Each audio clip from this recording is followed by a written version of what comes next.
मित्रांनो, human beings are emotional फूल्स.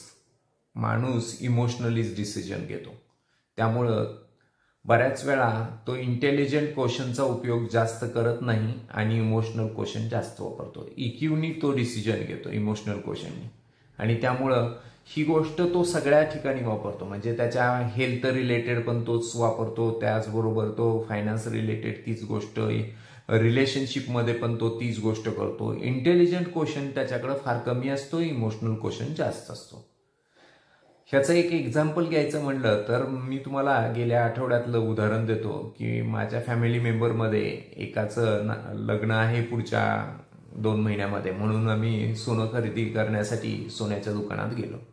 सोन्याच्या दुकानात खरेदी करण्यासाठी ज्यावेळी गेलो त्यावेळी त्याचं एक नियोजन केलं होतं, बजेटिंग केलं होतं आणि तेवढी रक्कम आम्ही तिथं घेऊन गेलो होतो. आणि सगळं खरेदी झाल्यावर असं लक्षात आलं की थोडेसे पैसे शिल्लक राहिलेत. पैसे शिल्लक राहिलेत म्हणल्यावर काय करायचं, तर लगेच जो माझा नातेवाईक आहे त्यांनी सांगितलं की ह्याची एक पिळाची अंगठी देऊन टाक, म्हणजे शिल्लक राहिलेतच पैसे, कारण मी बजेट हे सोन्यासाठी ठेवलं होतं. त्यामुळे त्यांनी ते पैसे लगेच सोन्याची पिळाची अंगठी घेऊन टाकली.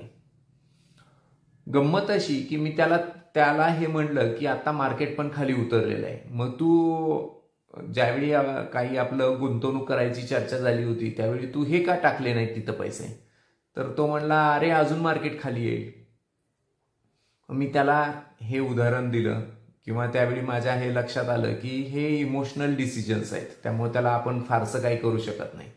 पण हे करत असताना एक कॅल्क्युलेशन केलं की 1979 साली ज्यावेळी सोनं होतं ते 950 रुपयाच्या आसपास तोळा होतं आणि ते आता 78,000 आहे. तर साधारण 78% वगैरे असं काहीतरी सोनं ग्रोथ झालेली आहे. 78 पट, 78% नाही 78 पट वाढलं आहे. पण गंमत बघा, 1979 साली सेन्सेक्स होता 100 आणि आज तो 78 झालाय. तर त्याचा जो रिटर्न आहे तो 790 पट झालेला आहे. म्हणजे कितीतरी पटीने जास्त. म्हणजे जर हिथं बघितलं तर सोन्यामध्ये गुंतवणूक करण्यापेक्षा शेअर मार्केटमध्ये केलेली गुंतवणूक, इक्विटीमध्ये केलेली गुंतवणूक जास्त रिटर्न दिलेली आहे. पण माणूस इमोशनल डिसिजन घेतो, त्यामुळं त्याला सोनं ही वस्तू हातात दिसते, त्याला आपण म्हणतो फिजिकल ॲसेट, म्हणजे जी हाताळता येते, त्याचं फिलिंग येतं.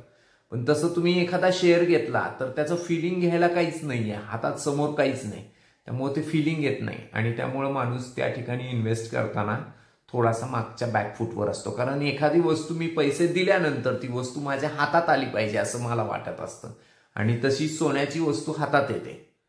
पण तीच गोष्ट एखादा शेअर्स किंवा एखादा इक्विटी म्युच्युअल फंड घेतल्यावर हातात येणारी अशी फिलिंग करण्यासाठी फिलिंगची गोष्टच नाही. हेच इमोशनल क्वेश्चन आहे. त्यामुळं मार्केट तुटलंय तर इमोशनली डिसिजन घेण्याऐवजी IQचा वापर जर करून आपण इन्व्हेस्टमेंट केली तर आउटपुट बदलून जाऊ शकतो, मला असं वाटतंय. थँक्यू.